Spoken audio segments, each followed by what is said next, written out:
أعوذ بالله من الشيطان الرجيم. بسم الله الرحمن الرحيم. إنا جعلنا ما على الأرض زينة لها لنبلوهم أيهم أحسن عملا وإنا لجاعلون ما عليها صعيدا جرزا. أم حسبت أن أصحاب الكهف والرقيم كانوا من آياتنا عجبا. شروع کرتا ہوں اللہ کے نام سے جو بڑا مہربان نہایت رحم کرنے والا ہے. یقیناً ہم نے زمین پر جتنی چیزیں بنائی ہیں وہ سب زمین کی جاو جلالی ہیں، اس لیے تاکہ ہم لوگوں کو آزمائیں کہ ان میں سے کون سب سے اچھے عمل کرنے والا ہے. اور بے شک ہم اس زمین پر جتنی بھی چیزیں ہیں اس کو چکنا چور اور ایک چٹیل میدان بنا دینے والے ہیں. کیا آپ یہ سمجھتے ہیں کہ یقیناً اصحاب کہف اور رقیم وہ ہماری قدرت کی سب سے بڑی عجیب نشانی ہے؟ محترم دوستوں اور بزرگوں، قرآن کریم کی آیات کے اندر اللہ تبارک و تعالی مشرکین مکہ نے جو سوال کیا تھا کہ اصحاب کہف کون ہے، اس کا جواب دینے سے پہلے ایک بات بیان کرتے ہیں، اور وہ یہ فرما رہے ہیں اللہ تبارک و تعالی کہ او مشرکین مکہ، یہ جو دنیا کی زندگی ہے اور اس زندگی کے اندر اللہ تعالیٰ نے تم کو یہ جو سرداری عطا فرمائی ہے، تم کو یہ جو دولت عطا فرمائی ہے، یہ دولت اور یہ سرداری تمہارے پاس ہمیشہ رہنے والی نہیں. اس کو اپنی زندگی کی کامیابی کی نشانی نہ سمجھو. یہ دنیا کسی کو ملتی ہے، کسی کو نہیں ملتی. یہ دولت کسی کو ملتی ہے، کسی کو نہیں ملتی. اس کا مطلب یہ نہیں ہے کہ جس کو دولت مل گئی وہ اس دنیا کا کامیاب آدمی ہو گیا، اور جس کو یہ دنیا نہیں ملی وہ اس دنیا میں ناکام ہو گیا. یہ دنیا کی کامیابی اور ناکامی یہ دولت اور سرداری اور جاہو جلالی کے ملنے نہ ملنے پر نہیں ہے. یہ ساری چیزیں تو اللہ تبارک و تعالی نے ہر ایک کو تقسیم کر دی. کسی کے حصے میں مالداری دے دی، کسی کے حصے میں غربت دے دی، کسی کو تندرستی دے دی، کسی کو بیماری دے دی. یہ تو سب اللہ کے آزمانے کے الگ الگ انداز ہیں. لِنَبْلُوَكُمْ أَيُّكُمْ أَحْسَنُ عَمَلًا. حدیث پاک کے اندر آتا ہے، رسول اللہ صلی اللہ علیہ وسلم نے ارشاد فرمایا کہ جب اللہ تعالیٰ نے آدم علیہ السلام کے سامنے اس کی ساری ذریت رکھ دی، ساری اولاد کو رکھ دی، تو آدم علیہ السلام نے دیکھا کہ ان میں سے کوئی مالدار، کسی کی قسمت میں لکھا ہوا ہے مالداری، کسی کی قسمت میں لکھا ہوا ہے غربت، کوئی حسین ہے، کوئی بدصورت ہے. تو حضرت آدم علیہ السلام نے سوال کیا، اللہ جعلتہ سویہ، اے اللہ یہ ساری میری اولاد کو برابر کیوں نہیں بنا دیا؟ سب کو حسین و جمیل بنا دیتا، سب کو مالدار بنا دیتا، سب کی قسمت اچھی بنا دیتا. اللہ تبارک و تعالی نے آدم علیہ السلام سے فرمایا کہ اے آدم علیہ السلام، یہ دنیا کے اندر میں نے ان انسانوں کی تقدیر کے اندر فرق رکھا. کسی کو امیر بنایا، کسی کو غریب بنایا، کسی کو حسین بنایا، کسی کو بدصورت بنایا، تاکہ میرا شکر ادا کیا جائے. لِأُشْكَرَ، تاکہ میرا شکریہ ادا کیا جائے. تو یہ امیری، یہ غربت، یہ کسی کو دولت کا ملنا، کسی کو نہ ملنا، یہ اس کی کامیابی اور ناکامی کا دار و مدار نہیں. اسی کو رسول اللہ صلی اللہ علیہ وسلم نے ایک اور حدیث میں ارشاد فرمایا ہے. اللہ کے رسول صلی اللہ علیہ وسلم فرماتے ہیں، یقول الانسان مالی مالی. ساری زندگی انسان بکتا رہتا ہے کہ یہ میرا، یہ میرا، یہ میرا، یہ میرا. یقول الانسان مالی مالی وما له الا ما اکل فافنى وما لبس فابلى وما تصدق فافسى. حالانکہ اس کی زندگی کی کمائی کے اندر سے اس کا تو اتنا ہی ہے جتنا اس نے کھا کے ختم کر دیا. ما اکل فافنى، جو کھا کے ختم کر دیا وہ اس کا ہو گیا. وما لبس فابلى، اور جو پہن کر پرانا کر دیا وہ اس کا ہو گیا. وما تصدق فافزع، اور جو کچھ صدقہ خیرات کر کے آخرت کی کامیابی کے لیے بھیجا وہ اس کا ہے.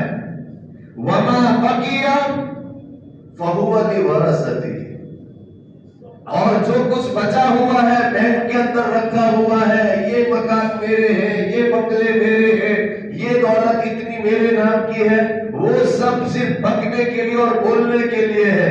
وہ صرف تیرے مرنے کا انتظار کر رہے ہیں. جیسے ہی تو مرے گا سارے وارثین اس کو تقسیم کر لیں گے.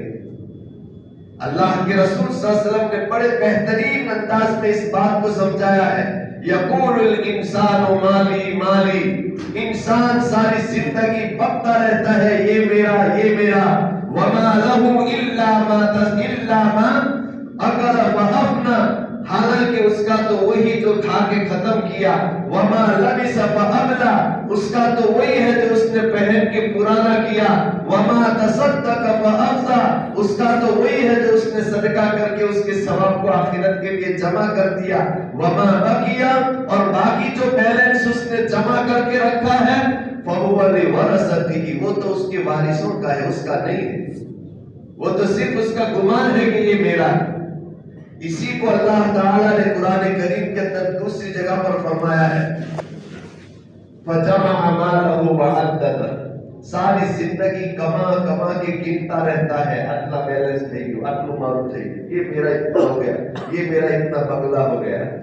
فَجَمَعَ مَالَهُ وَعَدَّدَهُ يَحْسَبُ أَنَّ مَالَهُ أَخْلَدَهُ، دماغ کے اندر یہ بھوسا ڈال دیا ہے کہ یہ میری مال میرے پاس ہمیشہ رہے گا.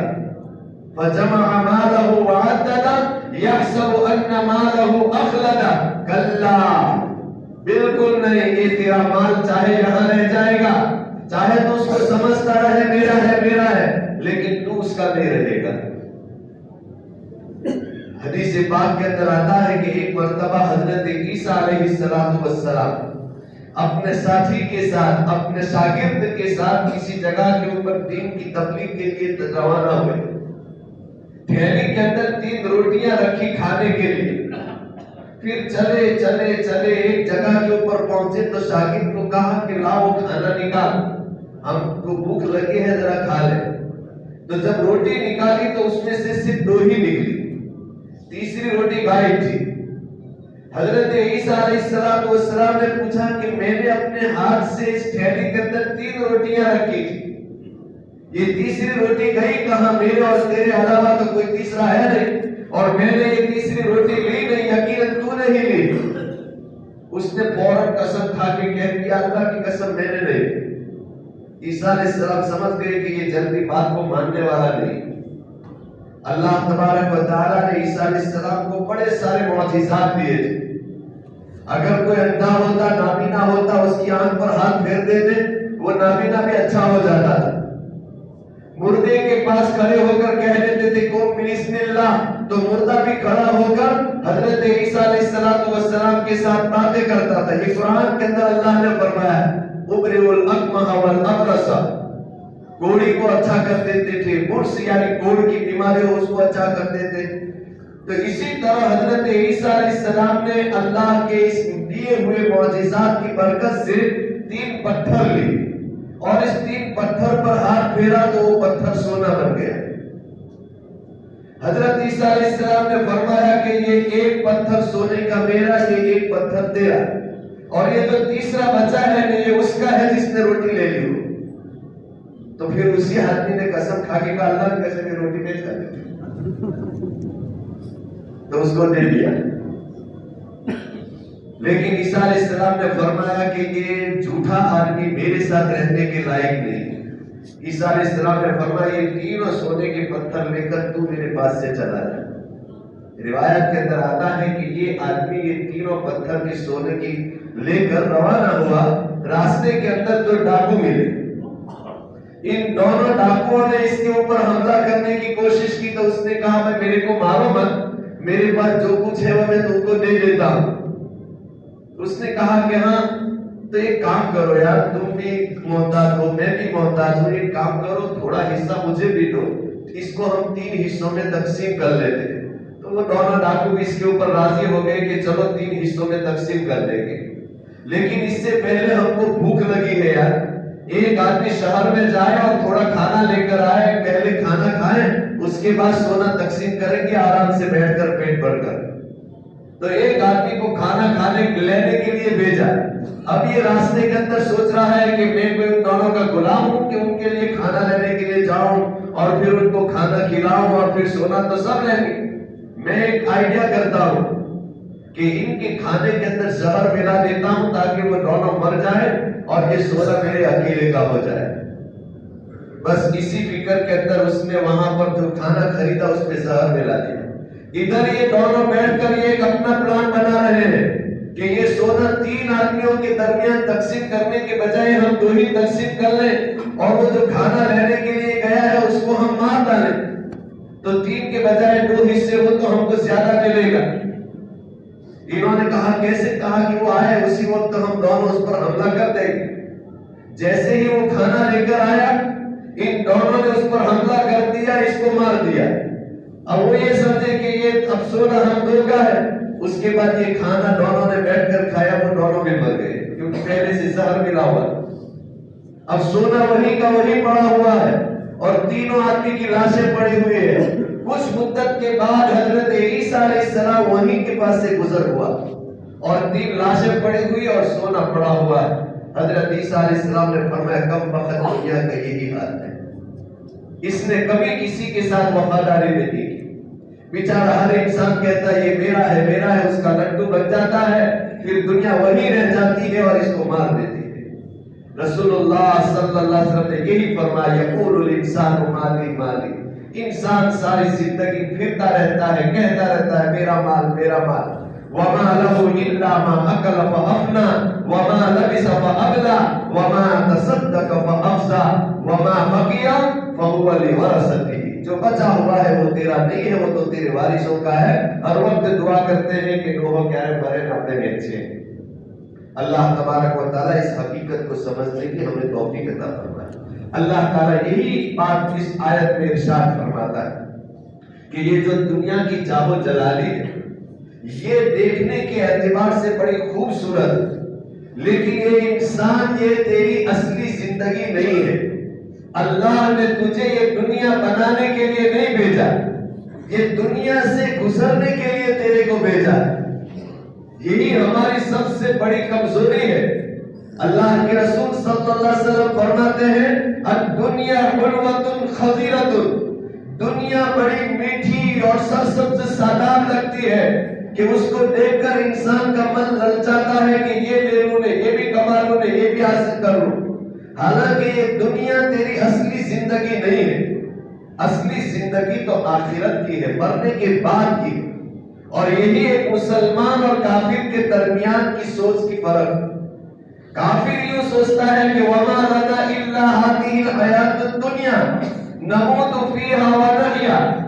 کافر کی سوچ ہے کہ یہی دنیا کی زندگی اصلی زندگی ہے, بس اسی کی خوشی خوشی ہے, اسی کی غمی غمی ہے اور اسی کے لیے وہ اپنی ساری زندگی دنیا کی خوشیاں کمانے کے پیچھے پڑا رہتا ہے. لیکن ایک مسلمان کی سوچ اور ایک کافر کی سوچ میں بڑا فرق ہوتا ہے. کافر کی سوچ تو یہ ہے کہ وما لنا الا هذه الحیات الدنیا, یہ دنیا کی زندگی ہی اصلی زندگی ہے. لیکن ایک مسلمان کو قرآن نے اور حدیث مبارکہ میں رسول اللہ صلی اللہ علیہ وسلم نے سمجھایا ہے کہ یہ انسان یہ دنیا کی زندگی حقیقی زندگی نہیں ہے. کن فی الدنیا کأنک غریب. یہ دنیا تو ایک مسافر خانے کی طرح ہے کہ جس طرح سے مسافر ایک راستے سے گزرتے گزرتے آگے پہنچتا ہے, یہ دنیا بھی تیرے لیے ایک سفر ہے, یہ ٹھہرنے کی جگہ نہیں. اور دوسری حدیث میں اللہ کے رسول صلی اللہ علیہ وسلم فرماتے ہیں الدنیا مزرعۃ للآخرۃ۔ علماء نے اس کو ایک بہت اچھی طریقے سے سمجھایا کہ دیکھیے انسان اپنے باپ کی پشت سے نکلتے نکلتے ماں کی رحمداری میں گیا۔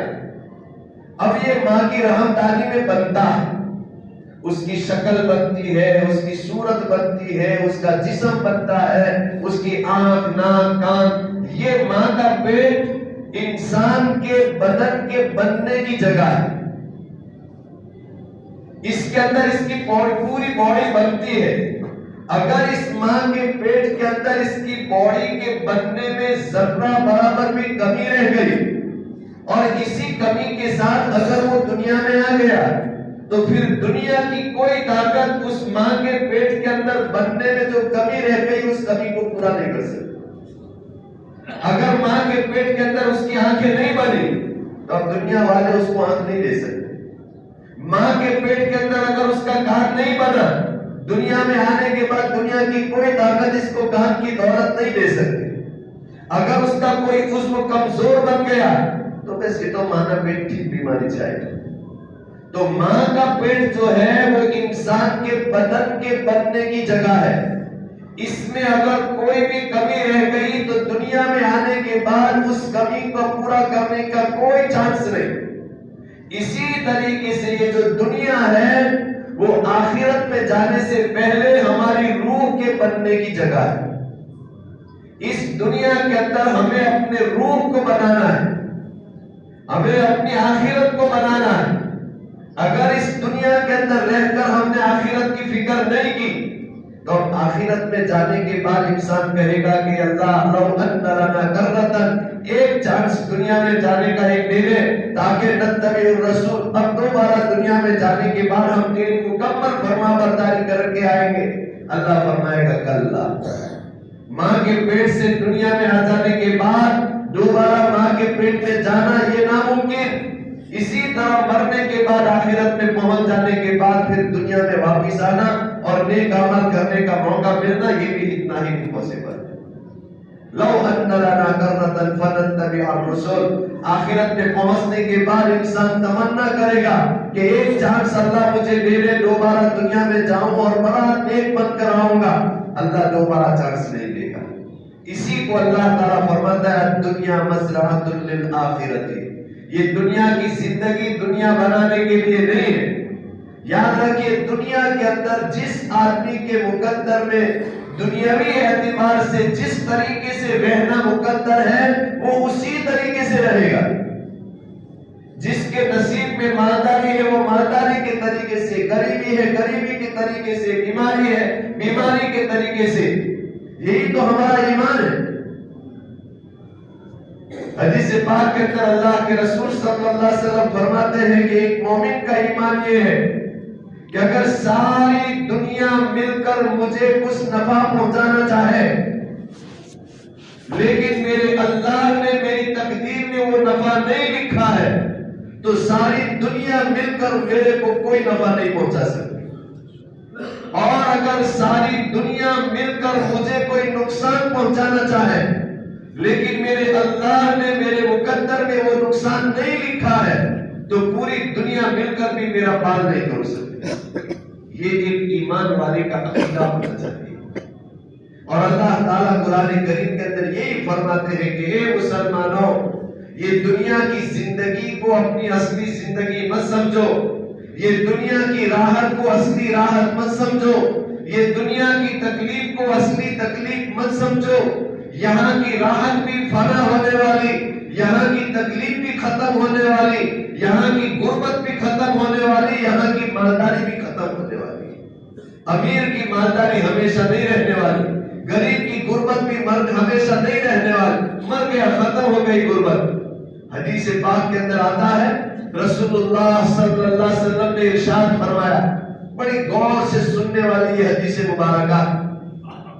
رسول اللہ صلی اللہ علیہ وسلم نے فرمایا کہ جنتیوں کے جنت میں پہنچ جانے کے بعد اور جہنمیوں کے جہنم میں پہنچ جانے کے بعد جنت کے جہنم کے اندر سے ایک آدمی کو اللہ باہر نکالے گا اور اس سے پوچھے گا کہ بیٹا راحت کس کو کہتے ہیں، سکھ کس کو کہتے ہیں، اور یہ جس کو نکالا ہے وہ ایسا آدمی ہوگا جس نے اپنی دنیا کی زندگی کے اندر راحت ہی کے اندر زندگی گزاری، کبھی کوئی بیماری نہیں دیکھی، کبھی کوئی غربت نہیں دیکھی، کبھی کوئی دکھ نہیں دیکھا ہوگا، ساری زندگی راحتوں میں پڑا ہوا، لیکن آخرت کے اعتبار سے وہ جہنمی تھا۔ جہنم سے نکال کر اللہ پوچھتا ہے راحت کس کو کہتے ہیں، تو وہ کہے گا ما رأیت قط، راحت کس کو کہتے ہیں مجھے پتہ ہی نہیں۔ وہ دنیا کی ساری راحتوں کو جہنم کے ایک دن کی تکلیف کو دیکھ کر ہی ساری راحتوں کو بھول جائے گا۔ اسی طرح جنت میں سے ایک آدمی کو اللہ نکال کر لائے گا، یہ وہ آدمی ہوگا جس نے بیچارے نے دنیا میں سکھ دیکھا ہی نہیں ہوگا، کبھی راحت دیکھی ہی نہیں تھی، ساری زندگی دکھوں میں، غمیوں میں، مصیبتوں میں اور تکلیفوں میں گزاری، لیکن اللہ کی فرما برداری کو نہیں چھوڑا تھا۔ اللہ اس کو نکال کے پوچھے گا بیٹا بتا دکھ کس کو کہتے، ساری زندگی دکھ دیکھ کر گزاری، لیکن جنت کی ایک تھوڑی سی راحت کو دیکھنے کے بعد اللہ جب اس کو پوچھے گا کہ دکھ کس کو کہتے ہیں، حدیث پاک میں اللہ کے رسول صلی اللہ علیہ وسلم فرماتے ہیں کہ یہ آدمی کہے گا ما رأیت قط، اللہ کی قسم میں نے دکھ کس کو کہتے ہیں زندگی میں دیکھا ہی نہیں۔ تو یہ دنیا کا دکھ اور دنیا کا سکھ تو مرتے ہی ختم ہو جائے گا، اصل دکھ اور اصل سکھ یہ تو مرنے کے بعد کا ہے۔ اسی کو اللہ تعالیٰ قرآن کریم کے اندر ارشاد فرماتا ہے وَمَنْ زُحْزِحَ عَنِ النَّارِ وَأُدْخِلَ الْجَنَّةَ فَقَدْ فَازَ، دنیاوی اعتبار سے چاہے زندگی جس نے جیسی بھی گزاری ہو، سکھوں میں گزاری ہو کہ دکھوں میں گزاری ہو، اللہ کے رسول اللہ تعالیٰ فرماتا ہے وَمَنْ زُحْزِحَ عَنِ النَّارِ، مرنے کے بعد جس آدمی کو جہنم کے عذاب سے بچا لیا گیا، وَأُدْخِلَ الْجَنَّةَ، اور اس کو جنت میں داخلہ دے دیا گیا، فقط فاز، یہ آدمی کامیاب ہے۔ اسی کو حضرت پیر ذوالفقار دامت برکاتہم فرماتے دنیا میں ایسے رہو ویسے رہو، دیکھنا یہ ہے وہاں کیسے رہے۔ دنیا تو کسی بھی طریقے سے گزر جائے گی، دنیا کی راحت بھی ہمیشہ کی نہیں، دنیا کی تکلیف بھی ہمیشہ کی نہیں۔ دنیا کی راحت کو دیکھ کر اتنا ہوگا کہ میں بڑا خوش نصیب ہوں، یہ مشرکین مکہ کی عادت تھی، نبی کریم صلی اللہ علیہ وسلم کو یہی تانا مارتے تھے، اے محمد تم کو نبوت کس نے دے دی، مالدار تو ہم ہیں، سردار تو ہم ہیں، ہم کو چھوڑ کر اللہ نے تم کو کیسے چوز کر لیا، پسند کر لیا۔ یہ مشرکین مکہ کی عادت تھی۔ اللہ تبارک و تعالیٰ فرماتے ہیں اے انسان دنیا کی زندگی کی غمیوں اور خوشیوں سے اپنی کامیابی اور ناکامی کا فیصلہ مت کر، اصلی کامیابی اور ناکامی تو آخرت کی ہے کہ جنت کے لیے فیصلہ مل گیا تو تو کامیاب ہے، چاہے زندگی کے اندر تکلیفوں ہی کے اندر کیوں نہ گزاری ہو، اور اگر آخرت کے اعتبار سے جہنم کا فیصلہ ہو گیا تو دنیا میں چاہے تم نے کتنی بھی خوشیوں والی زندگی گزاری وہ سب بیکار ہے۔ اللہ تبارک و تعالی یہی بات قرآن کریم کی اس آیت کے اندر ارشاد فرماتا ہے اِنَّا جَعَلْنَا مَا عَلَى الْأَرْضِ زِينَةً لَهَا، ہم نے روئے زمین پر یہ جتنی بھی چیزیں ہیں یہ دنیا کی جاہ و جلالی کے لیے رکھی ہے، یہ حقیقت کا جاہ و جلالی نہیں ہے، لِنَبْلُوَهُمْ، تاکہ ہم دیکھیں، آزمائیں، پرکھیں، امتحان لیں کہ اس جاہ و جلالی کے اندر یہ آدمی مشغول ہو کر ہمیں تو نہیں بھول جاتا، لِنَبْلُوَهُمْ أَيُّهُمْ أَحْسَنُ عَمَلًا، تاکہ ہم ان کو آزمائیں کہ ان میں سے کون زیادہ اچھے عمل کرنے والا ہے۔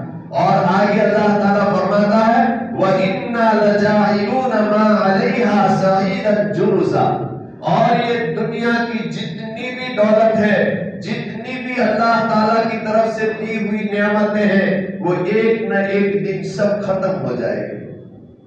یہ دنیا کی جاہ و جلالی، یہ دنیا کے بنگلے، یہ گاڑیاں، یہ دولت، یہ سونا، یہ پہاڑ، یہ زمین، یہ آسمان، اللہ فرماتے ہیں زمین دنیا پر جتنی بھی چیزیں ہیں، آسمان و زمین و سب ہم فنا فنا کر دینے والے ہیں۔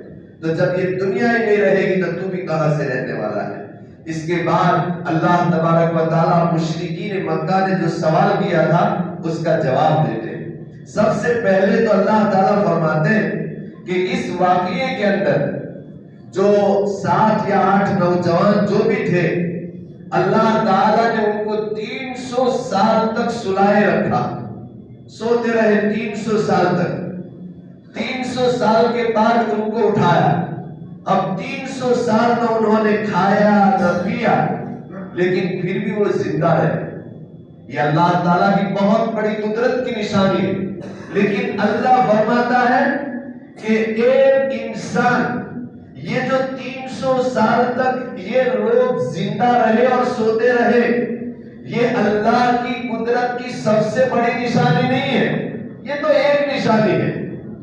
اللہ کی قدرت کی بڑی بڑی نشانیاں تو بے شمار ہیں۔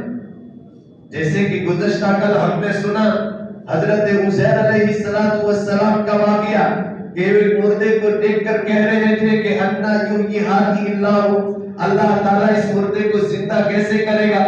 فاماتہ اللہ 100 عام، اللہ تعالیٰ نے عزیر علیہ السلام کو 100 سال کے لیے مار دیے اور 100 سال کے بعد زندہ کیا، ان کو بھی ان کے گدھے کو بھی، اور یہ اصحاب کہف کو تو مارے بغیر رکھا۔ تو جو اللہ مار جانے کے بعد ان کے جسم کے گل سڑ جانے کے بعد 100 سال کے بعد زندہ کر سکتا ہے، تو اس کو تو صرف سلایا ہے، سلانا تو کوئی مشکل کام نہیں۔ اسی طرح سے قرآن کریم کے اندر ایک واقعہ حضرت ابراہیم علیہ السلام کا اللہ نے بیان کیا۔ ایک مرتبہ حضرت ابراہیم علیہ السلام نے بھی اللہ تعالیٰ سے دعا کی، ربی ارینی کیف تحیی الموتى، اے میرے رب، میرا عقیدہ ہے کہ تو مردوں کو زندہ کرنے کی قدرت رکھتا ہے، لیکن میں دیکھنا چاہتا ہوں کہ مردے زندہ کیسے ہوں گے۔ ربی ارینی کیف تحیی الموتى، اے میرے پروردگار تو مجھے پریکٹیکلی طور پر دکھا کہ مردہ کیسے زندہ کرتا ہے۔ تو اللہ تعالیٰ نے فرمایا حضرت ابراہیم علیہ السلام سے کہ خذ 4 من الطیر، 4 پرندے پکڑ کر لاؤ۔ حضرت ابراہیم علیہ السلام نے 4 پرندے پکڑے۔ اس کے بعد اللہ تعالیٰ نے فرمایا قطعہن، ان 4 پرندوں کو ذبح کر کر ان کے ٹکڑے ٹکڑے کر کر ان 4 کے گوشت کو مکس کر دو اور ان کے پروں کو بھی مکس کر دو، تاکہ پتہ نہ چلے کہ کون سا پر کس پرندے کا ہے، کون سا گوشت کس پرندے کا ہے۔ 4 پرندوں کو ذبح کر کر اس کے گوشت کو مکس کر کر اس کے بعد پھر اللہ نے فرمایا اس کے 4 حصے کرو، 4 پیکٹ بناؤ، 4 ٹکڑے 4 حصے کیے۔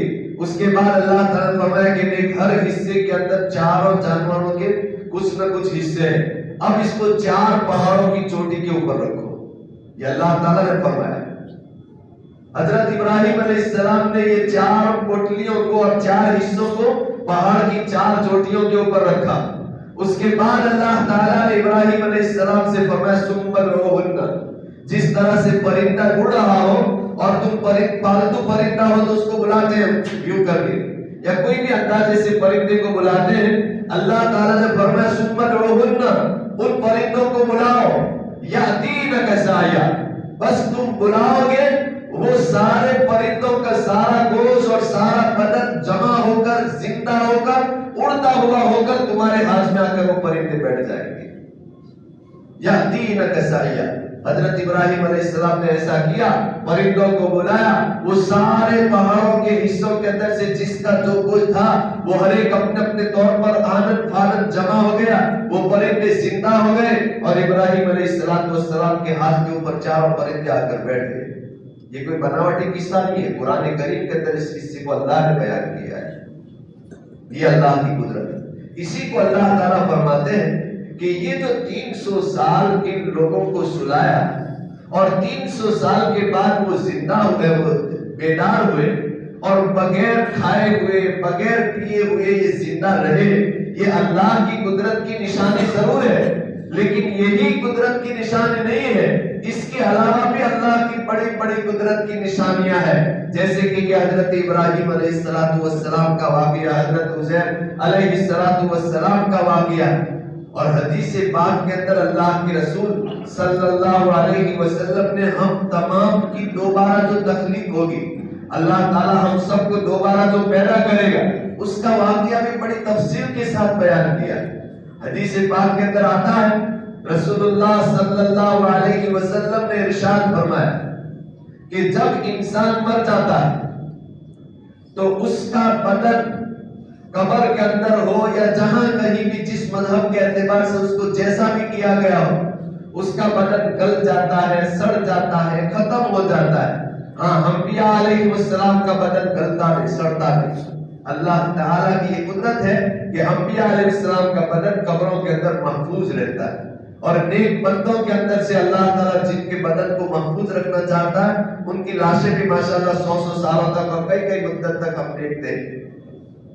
تو بہرحال نبی کریم صلی اللہ علیہ وسلم نے ارشاد فرمایا کہ جب یہ انسان مر جاتا ہے تو انسان کا پورا بدن گل جاتا ہے، سڑ جاتا ہے، مٹی بن جاتا ہے، الا عظم الدنب، لیکن اس کے کمر کے نیچے کی پیچھے کی جو دم کی جائے کی ہڈی ہے پیچھے، وہ ہڈی انسان کی کبھی گلتی نہیں، وہ کبھی سڑتی نہیں۔ یہ حدیث پاک میں اللہ کے رسول صلی اللہ علیہ وسلم نے فرمایا کل بنی آدم یبلو، انسان پورا کا پورا جل سڑ جاتا ہے، مٹی بن جاتا ہے، الا عظم الدنب، لیکن دم کی ہڈی، یعنی وہ جو پیچھے کمر کے پاس جو ہڈی ہوتی ہے وہ ہڈی، وہ کبھی گلتی نہیں، سڑتی نہیں۔ ہزاروں سال ہو جائے، ہم قبر کو اگر 100 سال کے بعد 500 سال کے بعد بھی کھولیں گے، یہ ہڈی اندر سے نکلے گی، باقی ساری ہڈیاں مٹی بن گئی ہوگی۔ یہ اللہ کے رسول صلی اللہ علیہ وسلم کا ارشاد ہے۔ وَمِنْهُ يُرَكَّبُ، آگے اللہ کے رسول صلی اللہ علیہ وسلم فرماتے ہیں کہ کل قیامت کے دن یہ انسان کو اللہ تعالیٰ جو دوبارہ پیدا کرے گا وہ اسی ہڈی کو، جو اسی ہڈی سے پورے بدن کو جوڑ کر۔ دوسری حدیث میں اللہ کے رسول صلی اللہ علیہ وسلم فرماتے ہیں کہ جب قیامت کے دن ساری انسانیت مر جائے اور اس سے پہلے ہر انسان اپنے اپنی موت سے جو مر گئے ہیں اپنے اپنی قبروں کے اندر دفن، ان کی روحیں تو عالم ارواح کے اندر چلی گئی، لیکن ان کی باڈیاں جس کی جہاں کہیں بھی ہوگی وہ سب زمین کے اندر ہی ہوگی۔ ينزل اللہ المطر، قیامت کے 40 سال کے بعد اللہ ایک بارش برسائے گا۔ ينزل اللہ الغیث، اللہ تعالیٰ بارش برسائے گا۔ اور جس طرح سے حدیث میں ہے کہ آج دنیا میں بارش برستی ہے تو اس کی وجہ سے گھاس اگتا ہے، آج دنیا میں بارش برستی ہے تو اس کی وجہ سے اناج جو ہم اگاتے ہیں، درخت وغیرہ وہ اگتے ہیں، لیکن یہ قیامت کے بعد جو 40 سال کے بعد بارش ہوگی اس بارش سے انسان اگے گا، اگے گا۔ یہ نبی کریم صلی اللہ علیہ وسلم نے فرمایا، اور اس کی بنیاد اور اس کی جڑ یا اس کا بیج وہ اس کی ہڈی ہے، اس ہڈی کے ذریعے سے یہ انسان اگے گا۔ اب اللہ تبارک و تعالیٰ انسان کو پیدا کر دے گا۔ حدیث قرآن کریم کے اندر اللہ تبارک و تعالیٰ فرماتا ہے کما بدلناکم اول خلق نعید۔ اس کی تفسیر میں علماء فرماتے ہیں کہ ماں کے پیٹ سے نکلتے وقت انسان کا جو بدن ہے یہ اس کا اصلی وزن، یہ اس کی اصلی باڈی، اس کے بعد ماں کا دودھ پی کر اس کی باڈی بڑھے گی، سبزیاں کھا کر گوشت کھا کر اس کا بدن بڑھا، یہ سب دوسرے کے اجزاء ہے۔ اصل اس کی باڈی وہ ہے جو ماں کے پیٹ سے نکلتے وقت بنا تھا۔ کما بدأناکم اول خلق، ماں کے پیٹ کے وقت نکلتے وقت جو تیری باڈی تھی اسی پوری باڈی کے ساتھ ہم تم کو دوبارہ پیدا کریں گے۔ اسی کی تفسیر کرتے ہوئے حدیث پاک میں اللہ کے رسول صلی اللہ علیہ وسلم فرماتے ہیں کہ قیامت کے دن اللہ تعالیٰ انسان کو جو پیدا کرے گا غرلن حافین، کہ جس طرح سے ماں کے پیٹ سے نکلتے وقت بدن پر کوئی کپڑا نہیں تھا، قیامت کے دن بھی جب اللہ تعالیٰ پیدا کرے گا انسان کے بدن پر کوئی کپڑا نہیں ہوگا۔ ماں کے پیٹ سے نکلتے وقت ہم چپل پہن کر نہیں نکلے، میدان محشر کے اندر بھی سب ننگے پاؤں ہوں گے۔ اور آگے اللہ کے رسول صلی اللہ علیہ وسلم فرماتے ہیں غرلن، ماں کے پیٹ سے جس وقت ہم پیدا ہوئے تو ختنہ نہیں تھی، ہمارے ختنہ کی چمڑی لگی ہوئی تھی، بعد میں 7 دن کے بعد ہمارے ماں باپ نے وہ ختنہ کروائی اور ہمارے بدن کا یہ جزو 7ویں دن ہی کاٹ کر ماں باپ نے دفن کر دیا۔ اللہ کے رسول صلی اللہ علیہ وسلم فرماتے ہیں کہ کل قیامت کے دن جب اللہ تعالیٰ تجھے پیدا کرے گا تو تیرے مرنے کے بعد تیرے اجزاء جہاں کہیں بھی ہوں گے اللہ اس کو تو جمع کرے گا ہی، لیکن تیرے پیدا ہوتے ہی 7ویں دن تیرے ماں باپ نے تیری ختنہ کی چمڑی کاٹ کے جو پھینک دی تھی وہ ختنہ کی چمڑی بھی ہم تیرے ساتھ قیامت کے دن کر دیں گے۔ کما بدأناکم اول خلق نعید، جس دن تیرے ماں کے پیٹ سے تو جیسا نکلا میدان محشر کے اندر بھی اسی بدن کے ساتھ اسی جوڑ کے ساتھ ہم تجھ کو دوبارہ پیدا کریں گے۔ یہ اللہ تبارک و تعالیٰ کی قدرت کاملہ، یہ اللہ تعالیٰ نے قرآن کریم کے اندر فرمایا، حدیث مبارکہ میں اللہ کے رسول صلی اللہ علیہ وسلم نے فرمایا۔ اس کے بعد حدیث میں آتا ہے کہ جس طرح سے پہلی مرتبہ اسرافیل علیہ السلام نے پھونک ماری اور اس کی وجہ سے دنیا میں جتنے انسان زندہ تھے وہ سب کے سب مر گئے، اب یہ 40 سال کے بعد دوسری مرتبہ پھونک ماریں گے۔ اس پھونک مارنے سے پہلے ان کے سینگ کے اندر یہ جو پھونک مارنے کا آلہ ہے اس کے اندر اللہ تعالیٰ ساری مخلوق کی روحوں کو بھر دے گا، ساری روحیں اس کے اندر ہے۔ اب اسرافیل علیہ السلام پھونک ماریں گے تو یہ ساری روحیں پھونک کے اندر سے اڑے گی اور اڑنے کے بعد یہ جتنے بھی جاندار انسان وغیرہ ہیں اور ان کی باڈیاں تو اللہ تعالیٰ نے بنا دی ہے، اب یہ روحیں اڑ کر سیدھی ہر ایک اپنے اپنی باڈی کے اندر اڑ جائے گی اور پہنچ جائے گی۔ فَإِذَا هُمْ قِيَامٌ يَنظُرُونَ، اب باڈی بن گئی، روح ان کے بدن کے اندر اتر گئی، اب یہ کھڑے ہو کر سب دیکھ رہے ہیں، ہم تو کھڑے ہو گئے، اللہ نے ہم کو دوبارہ پیدا کر دیا۔ اس وقت کافر انسان کہے گا یہ کیا ہو گیا، اللہ نے ہم کو دوبارہ پیدا کر دیا۔ اللہ کی طرف سے فرشتہ آواز دے گا، ہاں یہ وہی تخلیق ہے جس کا دنیا میں تم انکار کیا کرتے تھے، اور جب تم کو کہا جاتا تھا کہ میرا اللہ تم کو دوبارہ زندہ کرے گا تو تم یوں کہتے تھے ہیہات ہیہات لما توعدون اذا كنا عظاما ورفاتا ائنا لمبعوثون۔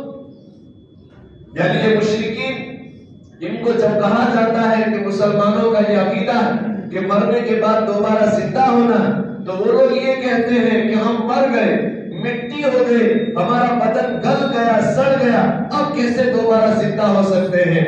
اللہ تعالیٰ فرماتا ہے جس ذات نے تم کو ماں کے پیٹ کے اندر منی کے قطرے سے پیدا کیا وہی ذات آج قیامت کے دن تم کو تمہاری قبروں سے دوبارہ پیدا کر کر زندہ کرنے کے اوپر قادر ہے۔ یہ تمہاری سوچ کے اعتبار سے چاہے ناممکن ہو، لیکن اللہ کی قدرت کے اعتبار سے یہ کوئی چیز ناممکن نہیں۔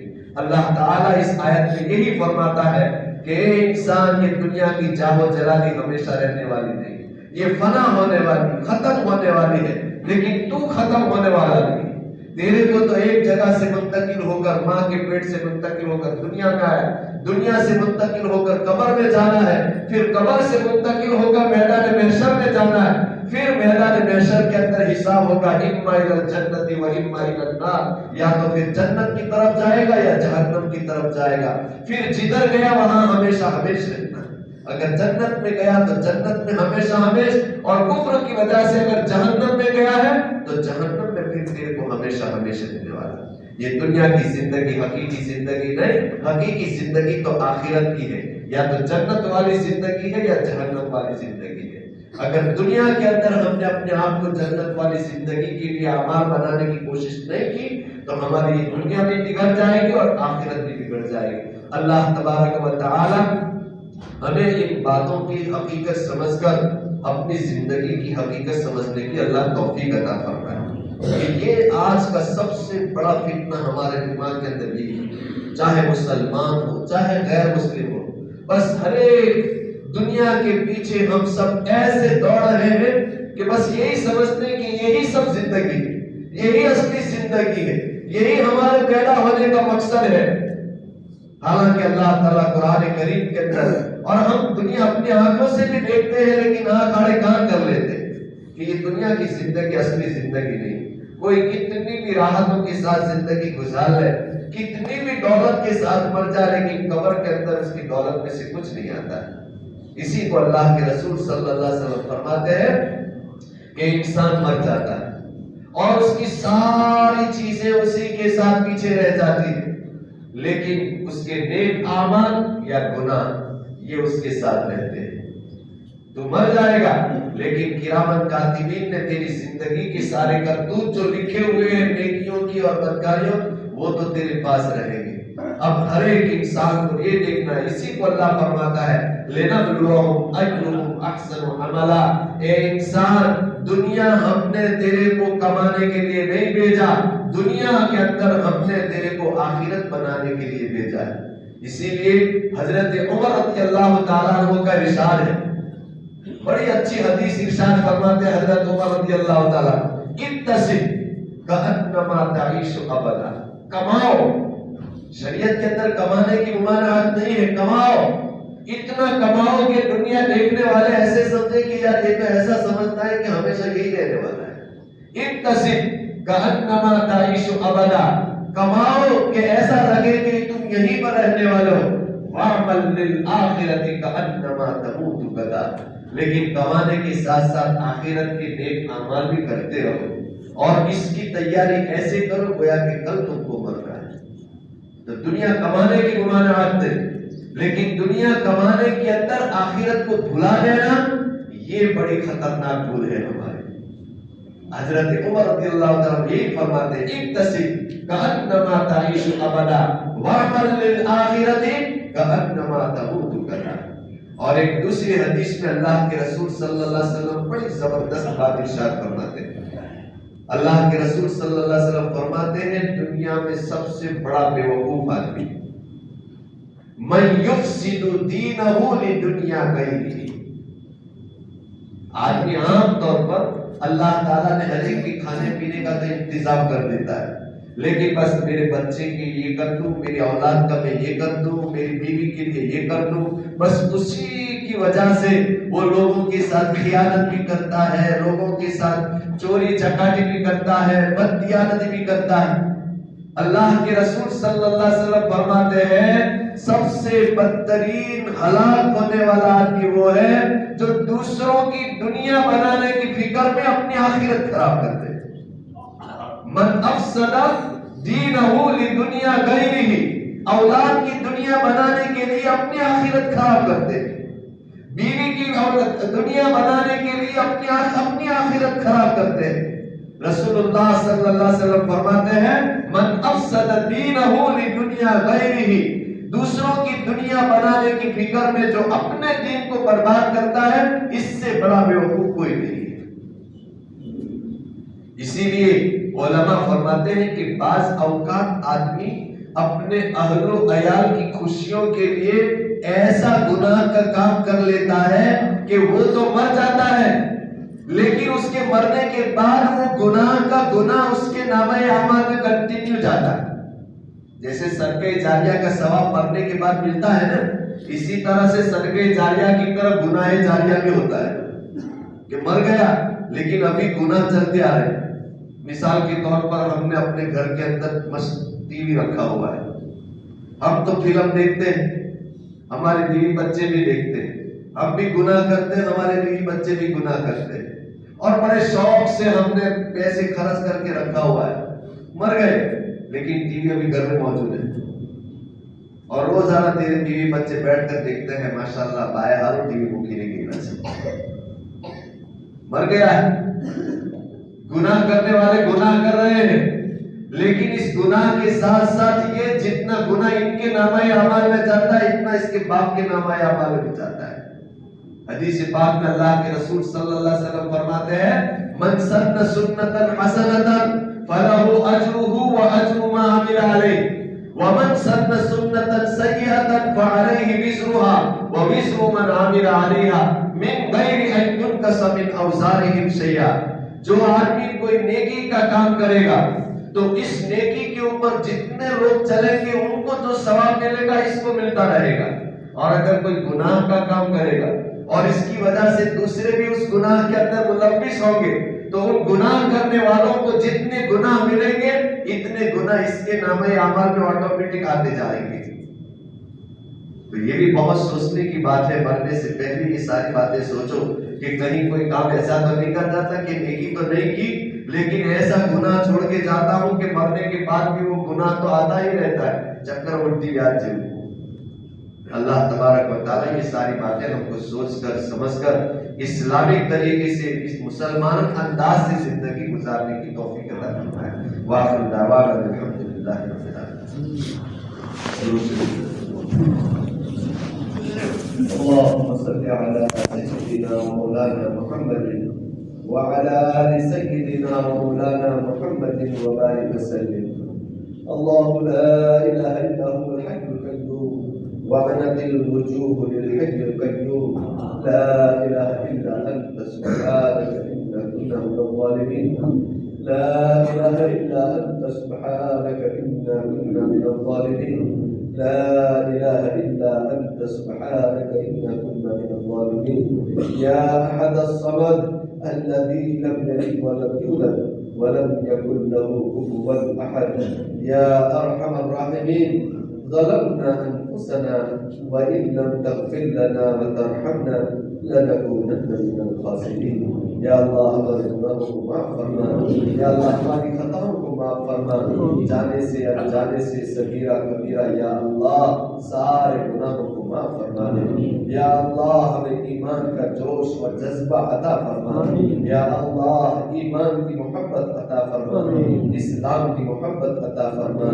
یا اللہ زندگی کی حقیقت سمجھ کر زندگی جس طرح سے گزارنی چاہیے اس طریقے سے گزارنے کی ہمیں توفیق عطا فرما. یا اللہ مرنے کے بعد کی زندگی کی حقیقت ہمارے دلوں میں بٹھا دے. یا اللہ جس طرح سے ہمیں شام کے اور کل کے کھانے کی فکر ہے, یا اللہ مرنے کے بعد کی فکر بھی اتنی ہمیں عطا فرما دے. یا اللہ مرنے کے بعد کی فکر نصیب فرما اور اس کے لیے نیک اعمال کرنے کی توفیق عطا فرما. یا اللہ رمضان المبارک کا یہ مقدس مہینہ ہے, یا اللہ روزوں کی حالت میں ہے. نبی کریم صلی اللہ علیہ وسلم کی طرف سے بشارتیں ہیں کہ روزے کی حالت کی دعائیں اللہ تعالیٰ قبول کرتا ہے. یا اللہ ہم تو گنہگار ہیں, بڑے خطا کار ہیں, ہم تو لائق نہیں ہیں کہ ہمارے گناہ معاف کیے جائیں. یا اللہ اس رمضان کی برکت سے اور روزوں کی برکت سے ہمارے گناہوں کو معاف فرما دے. ہمارے والدین کی مغفرت فرما دے. ہمارے دادا دادی نانا نانی اور تمام رشتہ داروں کی مغفرت فرما دے. یا اللہ ہمارے زندوں کی بھی مغفرت فرما, ہمارے مردوں کی بھی مغفرت فرما. یا اللہ ہمارا مل جل کر بیٹھنا قبول فرما. یا اللہ جو کچھ دین کی باتیں کرتے ہیں یا اللہ اس پر ہم سب کو عمل کرنے کی توفیق عطا فرما. یا اللہ ان باتوں کو سن کر ہمارے دل کے اندر جو ایمان کا جذبہ پیدا ہوتا ہے, یا اللہ اس ایمان کے جذبے کو پھر مرتے دم تک ہمارے دلوں کے اندر قائم فرمائے. یا اللہ ہمیں نیک بنا دے, ہماری اولاد کو نیک بنا دے.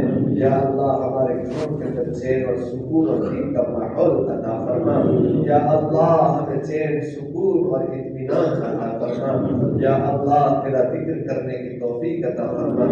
یا اللہ دنیا اور آخرت کی ہر قسم کی مصیبتوں سے اور آفتوں سے ہماری حفاظت فرما. ہر قسم کی بیماریوں سے ہماری حفاظت فرما. مرتے دم تک ہمیں کسی کا محتاج نہ بنا. یا اللہ مرتے دم تک ہمیں کسی کا محتاج نہ بنا. یا اللہ مرتے وقت کلمہ نصیب فرما. یا اللہ حسن خاتمہ کی دولت ہم سب کو عطا فرما. یا اللہ برے خاتمے سے ہماری حفاظت فرما. مرتے وقت کلمہ نصیب فرما. ہماری قبر کو نور سے منور فرما. تیرا حساب کتاب میں جنت میں داخلہ نصیب فرما. حضور اکرم صلی اللہ علیہ وسلم کے ہاتھ مبارک سے حوض کوثر کا پانی نصیب فرما. یا اللہ ہماری تمام دعاؤں کو نبی کریم صلی اللہ علیہ وسلم کے صدقے خیر میں قبول فرما. ربنا تقبل منا انك انت السميع العليم وتب علينا يا مولانا انك انت التواب الرحيم. وصلى الله تعالى على خير خلقه ونور عرشه عما يصفون وسلام على المرسلين والحمد